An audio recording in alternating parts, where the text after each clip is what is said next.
So it is my great pleasure now to bring to the stage the next folks who are going to kick us off here.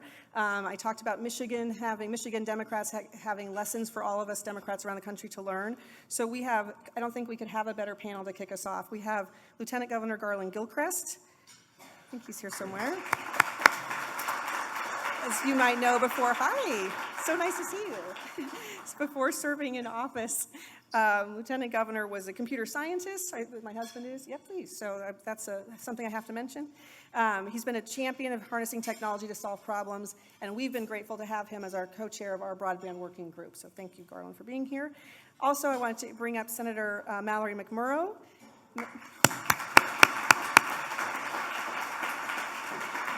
I'm sure many of you will know Mallory from a video that went viral a while ago where she brilliantly stood up to a colleague who had accused her of being a groomer and frankly gave all of us a blueprint for how to address and engage in these culture wars. She's also an ardent supporter of policies protecting reproductive rights and empowering local communities and making Michigan a business-friendly and family-friendly state. She's currently serving as Majority Whip in the Senate. Thank you. And our moderator today is going to be Laura Berman, who is an award-winning Detroit-based journalist and writer. She was a featured columnist at the Detroit News for almost 30 years, and she also reported from some very interesting places, including Bosnia, Moscow, and London. So at the Detroit Free Press, where she began her career. She covered politics, business, and she worked as a Sunday magazine writer. So we're so happy, Laura, for you to moderate this, and I'm going to hand it over to you.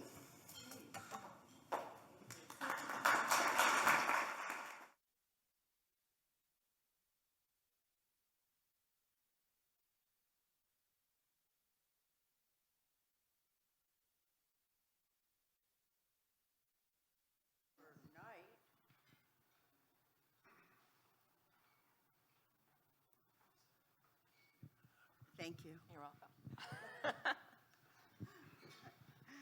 welcome. It seemed to happen overnight here in Michigan after many years of sort of being in the wilderness. Over 6 years and 3 election cycles, voters in Michigan turned a state that had been weathered decades of Republican domination into bright, bold blue.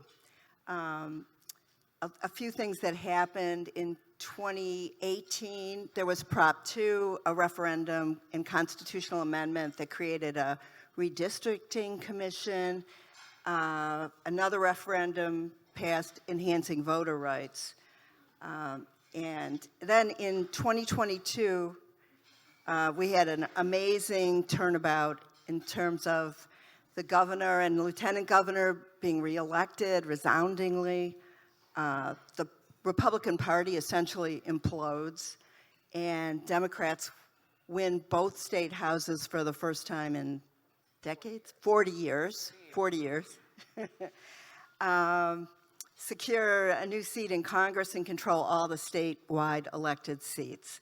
So it's really been a remarkable turnaround, and after decades in the corner as everyone's dull stepchild, Michigan is now a true Cinderella story of political change and reform. So love to talk to you about how, I found this poll really interesting in terms of what policies, what the two of you think, how do you see this change? And maybe Lieutenant Governor, I'd like to start with you in terms of what do you think your administration has done that's impacted people in a direct way? Thank you. So first and foremost, welcome to Michigan.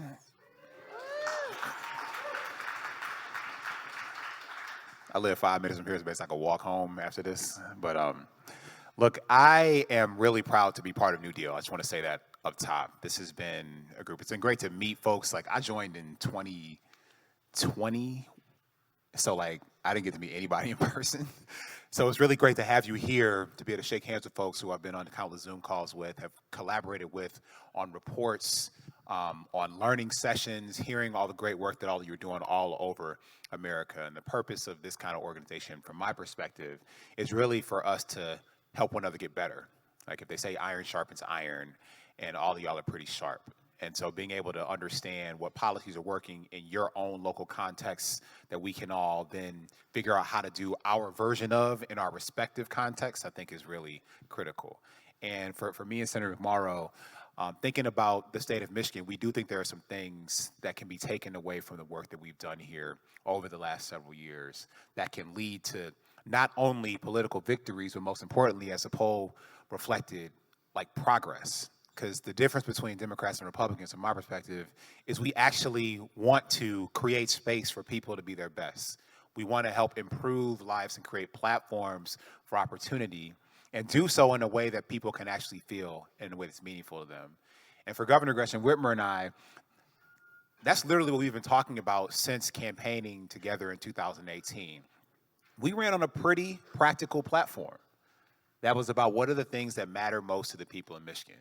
For us, it was fixing roads, cleaning up drinking water, expanding access to healthcare. Very practical stuff. That ain't even ideological, because most people don't like broken roads. Most people like water that's clean and safe. And maybe not everybody, but most people. And most people believe that you should at least have a chance of being healthy.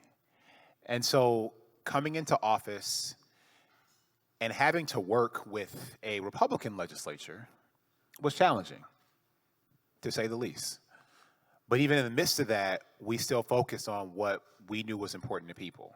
And that led to working in partnership with that legislature, and importantly with Democrats in the legislature like Senator McMorrow, who was elected for the first time as well in 2018, on record education funding, on a way to bypass an intransigent legislature to invest in those roads we talked about, on record investment in water infrastructure before the Biden-Harris administration and Democrats in Congress delivered historic infrastructure investment at the federal level that we could then draw down here in Michigan. So I'm an engineer by training, and so I think about problem solving a lot. It's the lens through which I see the world. And we focused on solving problems. We focused on being present in communities, getting to all of Michigan's 83 counties. We're a really, really, really big state, bigger than every state east of the Mississippi River. And we had to spend a lot of time in community, because even if we felt like things were not possible or they were difficult in Lansing, we knew that they were possible in Michigan. They were possible in places like Grand Rapids. I see Mayor Bliss here from the great city of Grand Rapids in West Michigan. We knew that we could work with local leaders to get things done for all of our constituents. And it's cool being statewide, having a district that includes everybody. So you have an excuse to go everywhere, to listen to everyone, but then understand how you can really get in there and solve the problems that they present to you. And so we focused on being very, very solution-oriented. And I think as long as you are identifying what those solutions are in your locale, in your district, in your state, in your county, and show people that you are committed to addressing and finding those solutions no matter what, I think we're going to make a lot of progress. Thank you. Senator McMorrow, you gave a truly heroic speech last year, and I'm interested. I've heard you describe it as an event that bifurcated your own life into before and after. And I just wondered if you could talk a little bit about what you've learned from that experience and having impact on people in such a direct way. Sure. So first I'm going to echo what the LG said. Welcome to Michigan. Welcome to Detroit. Thank you for being here.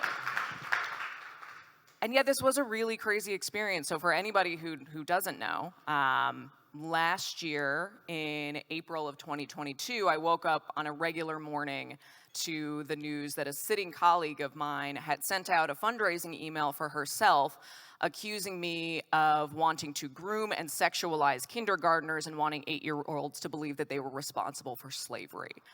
And that's not a normal Monday. Just going to put that out there.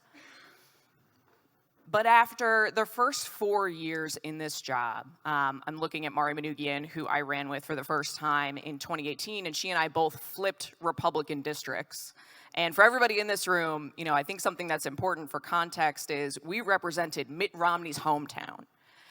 And we ran for something different. But in my first 4 years, we saw the trial run insurrection at our state capitol with armed gunmen in the gallery.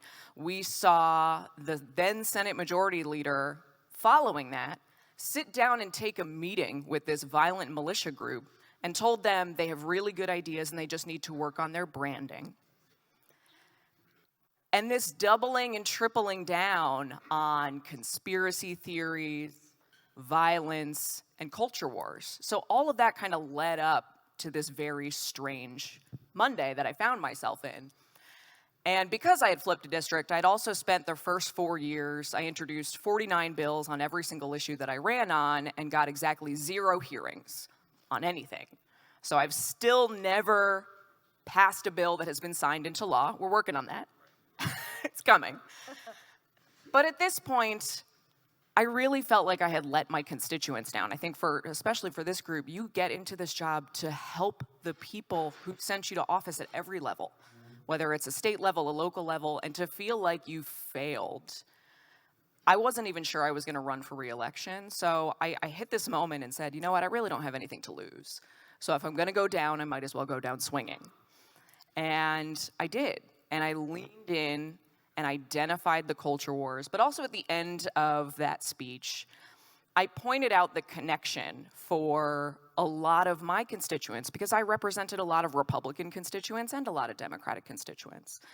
And I recognized that all of this culture war nonsense was taking advantage of everybody to convince you to be so angry and hateful and fearful of somebody you may not have ever even met that you don't notice that the people in charge aren't investing in the roads. They're not fixing the drinking water. They're not making sure that teachers stay in the profession. So I said that directly at the end of my speech, that people who are different are not the reason that our roads are still in bad shape or that teachers are leaving the profession or that your healthcare costs are too high. And for me, that was the difference, that we can stand up and stand in our values and call out, excuse my language, frankly, bullshit, because it is, but then point out the contrast. So we have to do both. And that's how kind of my life has been divided. And now that we are in a majority where we can prove what that both looks like, we can prove what the solutions look like, because it's not enough just to say they're not helping you if you don't offer another way forward.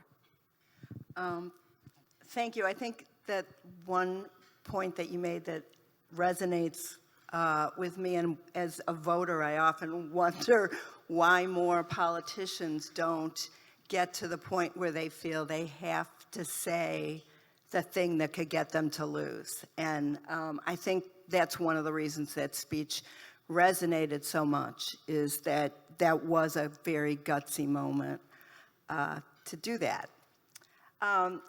It's much easier to run against election denial and Satanism charges, probably, than it is to run against fiscal conservatism and minimal government. And I think in some way the Michigan situation has been that the political turnaround has been just very much enabled by the Republican Party's really extremist actions.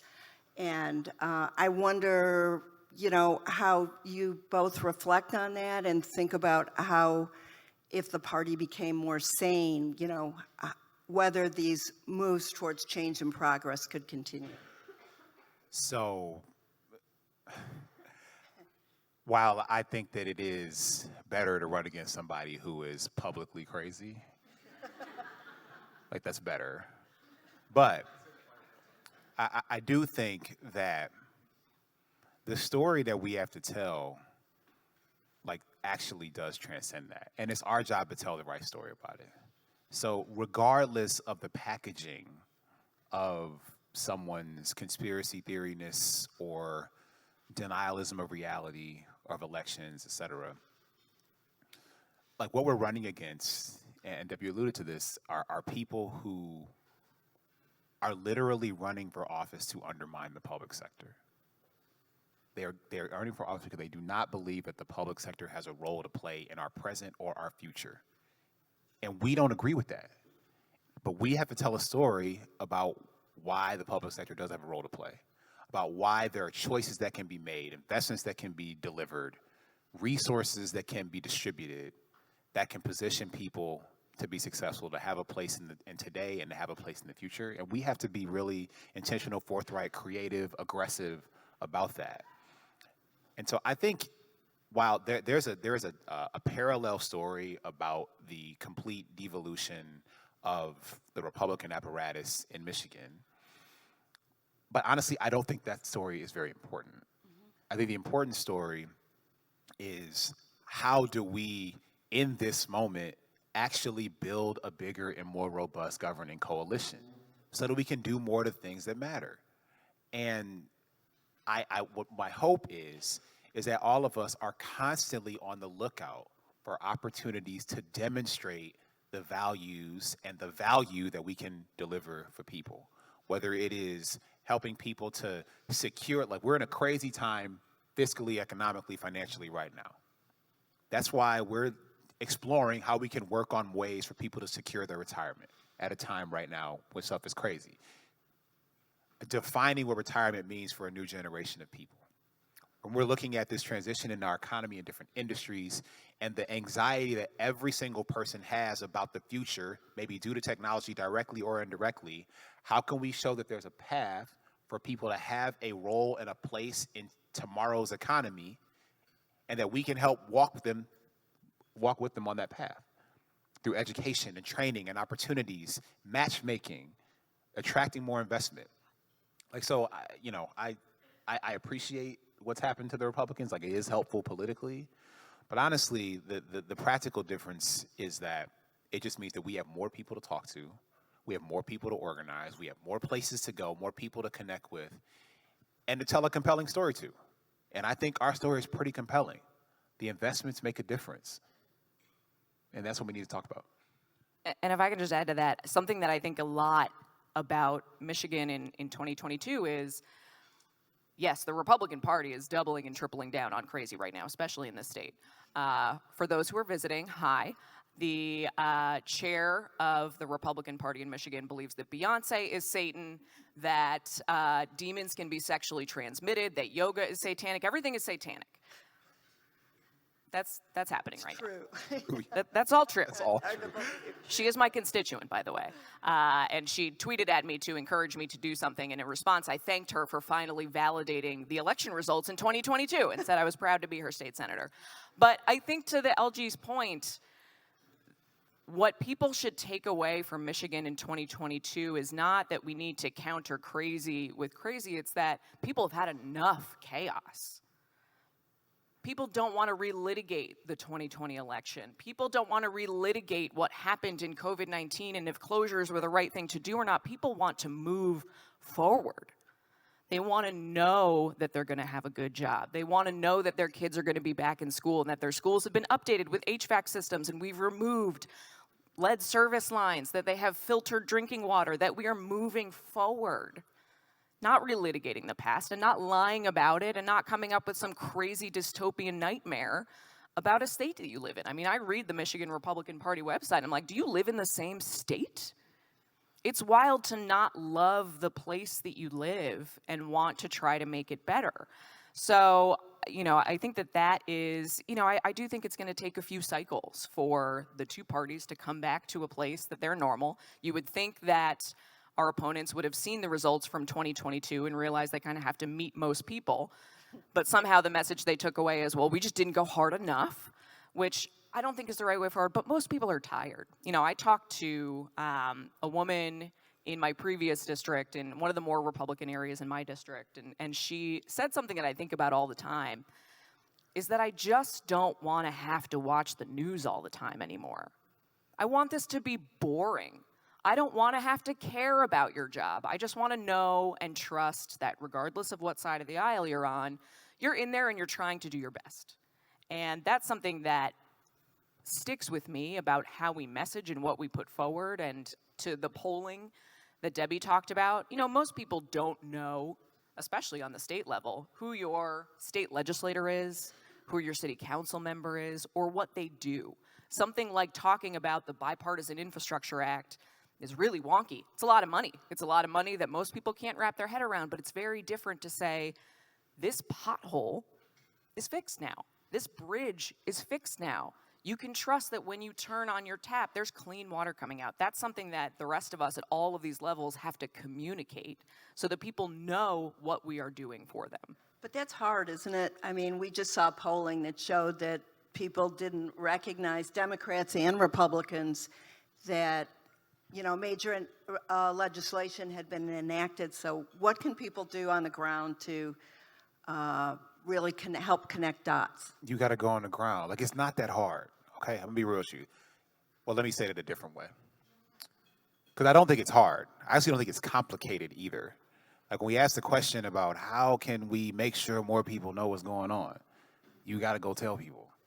Like, this is not complicated. Like, all of y'all are smart people. We are smart people. But the way that we help and build relationship, the way that we build community, is that we actually have to go and meet people. We have to meet people where they are. And I don't mean, and so we meet people where they are online, meet people where they are in person, but we have to go and communicate. We have a story to tell. Now, we can argue around the margins about the framing and how we position things and blah, blah, blah. But like a poorly framed positive message is better than not talking to somebody. And so I think that we have to recommit. And in a moment like we're in Michigan right now, this is a moment for us to be more aggressive, to talk about the opportunities that are available for all of us in our state. And I think there's something to be learned from that, regardless of where you're at. Like, there's somebody else you could be talking to. There's another conversation to be had. There's another place to attend. There's another place to show up. There's another way to gather people and bring people together. Because again, this is what we are about as Democrats. We are about the power of collective action to the benefit of everyone. When I say everyone, it means all of us benefit when all of us benefit. But that means that we have to do the work to bring folks together and not shy away from that. And I think sometimes we do get flustered about making this more complicated than it actually is. We have to recognize that these wins, these policies, these opportunities mean different things to different communities, and actually go and do the work. Yes, your conversation with a black voter on the east side of Detroit, where I'm from, is a little bit different than a person in rural northern Michigan, but is it really? What do they want? You want access to a job, you want access to clean drinking water, you want your kids to get a good education and then feel like they can build their future where you are rather than having to move halfway across the country. Like, we kind of want the same stuff. And Democrats have answers to all those questions. And so while we are doing the work on a policy where I'd say, look, we want to make sure that people feel safe. Or if you are in the LGBTQ community, you now have explicit and affirmed civil rights protection in Michigan because the Democratic legislature delivered that to you. You have protection against gun violence that we haven't seen in 50 years in the state of Michigan because we don't believe it's acceptable for people to be at risk at a grocery store, on the street, in college, or in elementary school. We can do the work, but then we have to go talk about the work in an aggressive way. And we also have to build that into the process. I think, this is the Idea Summit. We're all here because we love ideas and we love policy and we love coming up with the next great policy as if that is going to fix everything. It's not if we don't tell anybody about it. And I'm going to give two tangible examples because this is an Idea Summit, but a couple of things that we did in my office out of necessity that we've pulled forward. So in COVID-19, in the start of it, when everything shut down and we couldn't do coffee hours or town halls or anything anymore, I started hosting a live stream on Facebook and YouTube and Twitter, and I do it on LinkedIn now too. I hooked that up. And at one point, 9,000 people were tuned in live. And this was before, I went viral and was on MSNBC all the time. This was in the beginning of COVID. And I recognized in that moment, this was working parents. These are people who can't come to a coffee shop at 8 a.m. on a Monday, not the same dozen people who would always come out and see me. So we kept doing it. We try to do it almost every week that the Senate is in session and just talk about, here's what we're moving, here's what votes we took, here's what this does, and people can ask questions live. And we get a ton of great feedback from people who say, I just tune in and I listen to it, and I feel like I know what's going on in my legislature. We also started doing, instead of just in-person events at one coffee shop, we started doing what we called precinct pop-ups, where we would pick a precinct delegate or one person in a community. They would volunteer to let us use their front yard or a driveway, and we would canvass the neighborhood and say, next Thursday, your state senator is coming, we're gonna have some snacks, get to know each other. And at each of these spots, it wouldn't be a ton of people, but the barrier was so low. We had so many people who didn't even know that their state capital is in Lansing, thought I worked in DC, asked if I knew the president. And this is not a knock on them. People just don't know. We can't assume that people are following what comes out of Lansing or your city capitol building or your city hall. People don't. People have lives, they're busy. So how can we go to them and then build those relationships just by getting to know you as a neighbor? And there's so much of that, and we just have to build that into the process. It doesn't matter how many good ideas we come up with. If we don't tell anybody about them, they're not going to care. Look, the responsibility to tell the story rests with the storyteller. Like, you did the work, you're proud of it, you negotiated it, you fought for it, you won it. Now you have to go tell that story. And I love the notion of building it into the process, because that's not something you should start at the end. If you walk people with you in the process, they may be more invested in your solution as well, and they may be able to tell that story. And frankly, they probably can in a much more compelling way than you to people in their lives.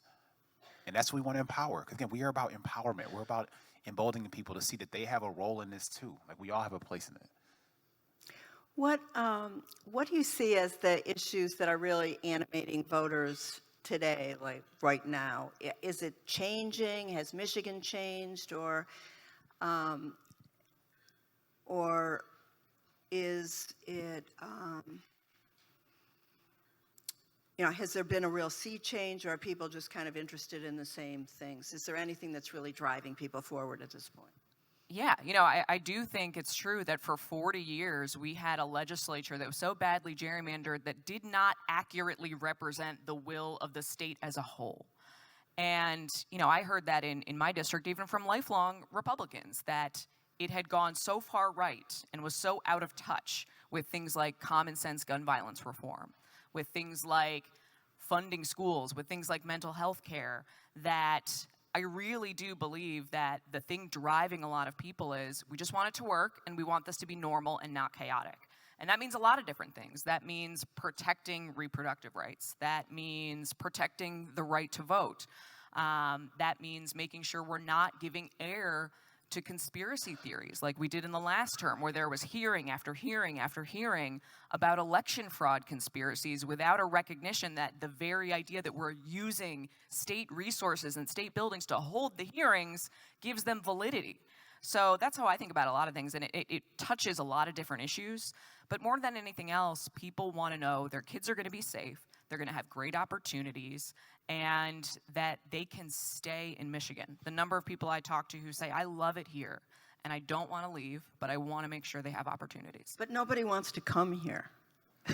How do we do? I came here. I'm not from Michigan originally. Scandalous. We've had the same population in Michigan for 70 years, I think, so approximately. I'm sorry. Go ahead, Lieutenant. So I think, one, in order to, we have to make sure that people feel welcome and like there's a place for them. Like, I've said that like 4 times, but that's really important. Like, I think there are policies that fall from that, but principally what we're working to communicate is that we see and hear you, and we hear the thing that you're anxious about, and we want to walk with you to figure it out. Like on a basic level. Again, so there's a gentleman who used to run the Upper Peninsula State Fair. 2 peninsulas, 2 state fairs, okay? And it's in Escanaba, Michigan. And he described me. So when I lived in, for those who don't know, so I lived in D.C. immediately before I came back home to Michigan. And when I lived in D.C., I started this thing called Detroit Diaspora. It was about the fact that, kind of to your point, a lot of people from Detroit live a lot of places other than Detroit right now. They pursue professional opportunity, whatever it may be. And so I made this project so that people could be connected to the Detroiters in their community. Well, when I came home and I was actually working for the University of Michigan when I met this gentleman, and he said to me, the people in my community in Escanaba, they don't want their kids to leave either. They want their kid to be able to do what they need to do educationally, but then they want them to be able to come home and start that business. They want to start a business. They want them to be able to join the family farm if they want to join the family farm.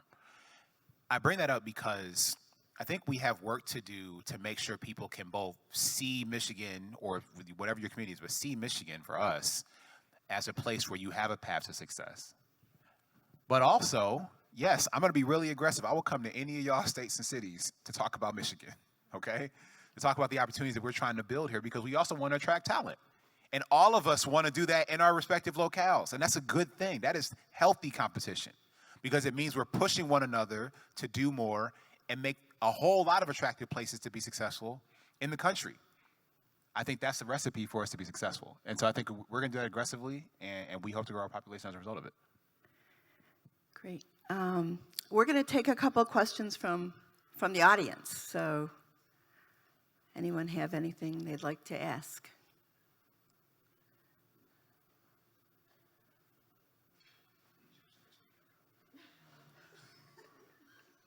Good afternoon.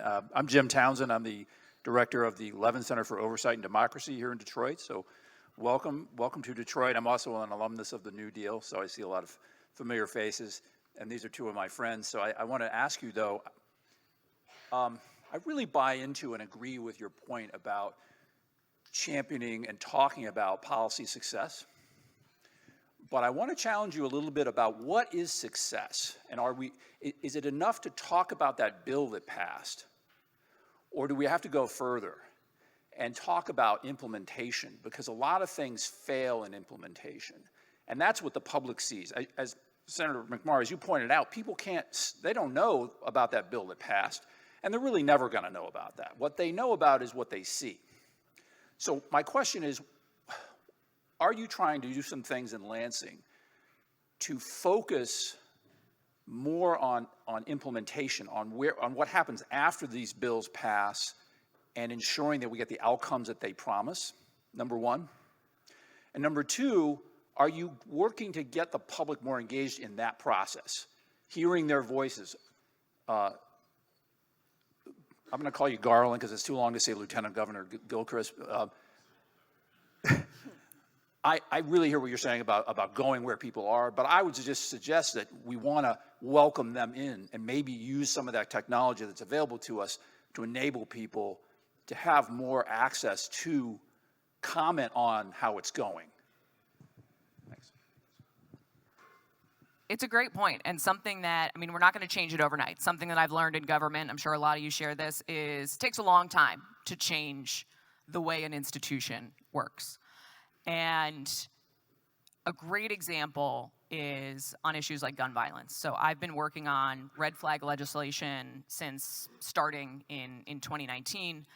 We finally passed those bills, and so often just internally, our digital communication staff, they'll clip my floor speech and they'll send it to me so I can post it, or what I said in committee, or what the bill signing was.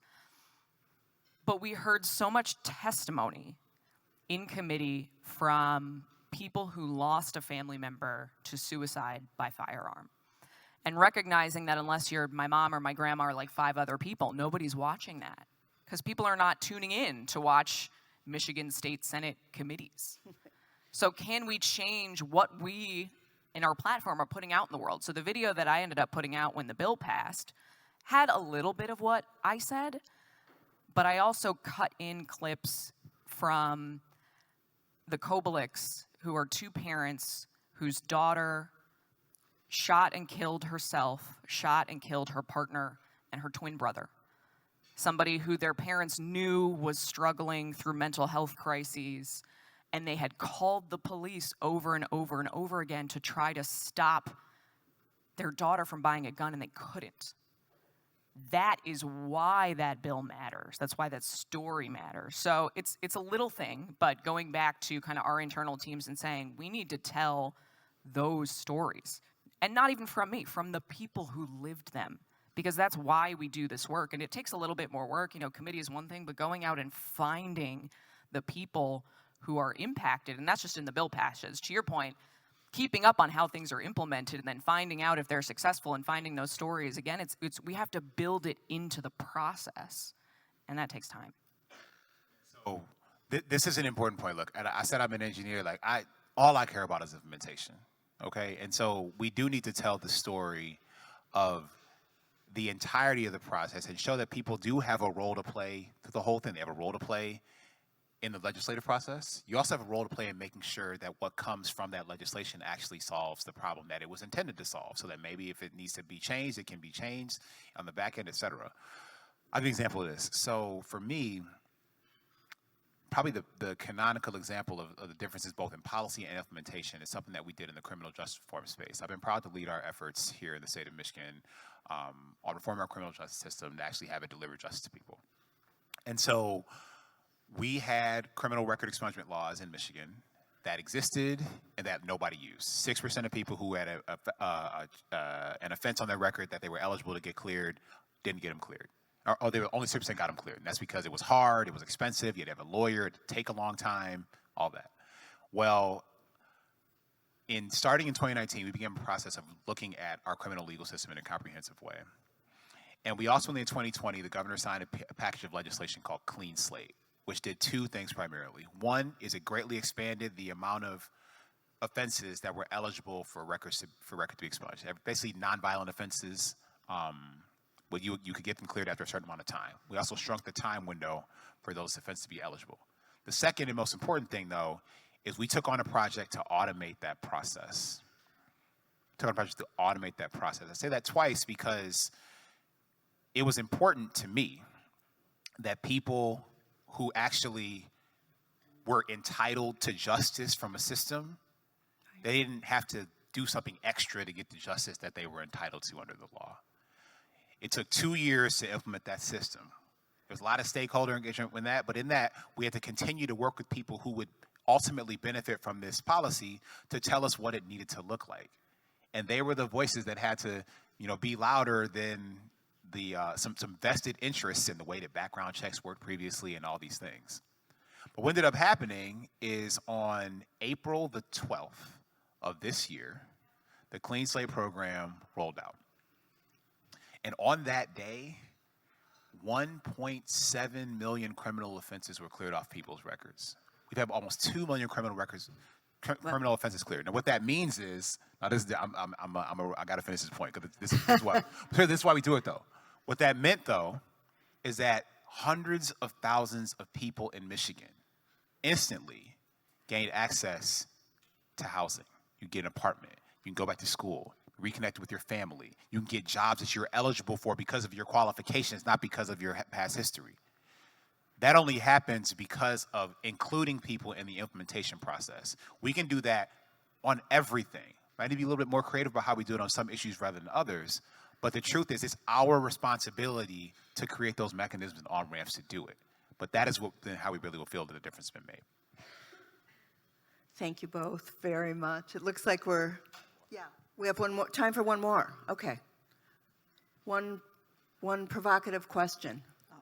Well, I don't know if it's provocative, but given that I'm Christine Hunchofsky, I'm from the state of Florida. Given that what you mentioned before about people, and that's what I hear all the time, they want to know that we know what they care about. They want to know that we're talking about the things that matter to them. How do you then, when you have a majority, which hopefully someday we will again in Florida, You will. It can happen. how do you then decide what those items will be, what those significant legislative things will be that will let people know that? Like, how are you making that decision on your policy, and then what parts of it you're communicating the most to people to know that they're feeling seen and heard? I love this question. So when we took majority, we were very intentional in both the state house and state senate, in showing alignment. And on day one, we introduced a set of 6 bills, and we were very intentional to not rank them. They were not numbered, but 6 policies that represented a lot of our values as a new majority. And they included repealing our 1931 abortion ban to make sure that voters knew we heard their will when they voted to amend our state constitution to protect reproductive rights, expanding our state civil rights act to explicitly protect LGBTQ people, also included repealing right to work, restoring prevailing wage, and expanding the earned income tax credit and repealing the retirement tax. This was a tax on seniors who were on a fixed income. And when you look at them together, It showed that, especially in Michigan, we're the Midwest, we're very practical. I think a lot of us had PTSD after 2016. We needed to show that we were going to care about your pocketbooks. We're going to make your life better. We're going to lift you out of poverty. I saw Kristen McDonald-Rivet is in the room. She has been a champion, probably one of the strongest experts in the entire country on the EITC and the Working Families Tax Credit, and that we are going to make sure that your fundamental rights are protected all at once. And that way, we're touching a little bit of everybody. We're communicating about those things at the same time. And I think the governor said, you know, a really great line in State of the State, bigotry is bad for business. And it's all of those things together, that making sure you're seen, you're welcome, and that we care about the economics, we care about workers' rights, and we can do them all at once. And that, you know, we really struggled with what's the top priority and which one of our groups or constituencies are going to be upset if it's not the top priority. And the reality is that there isn't just one thing. So talk about it all at once and also show that they're connected. That's great. You think she said it? Or would you like to say something? She got it. I think you both do, and thank you very much. I think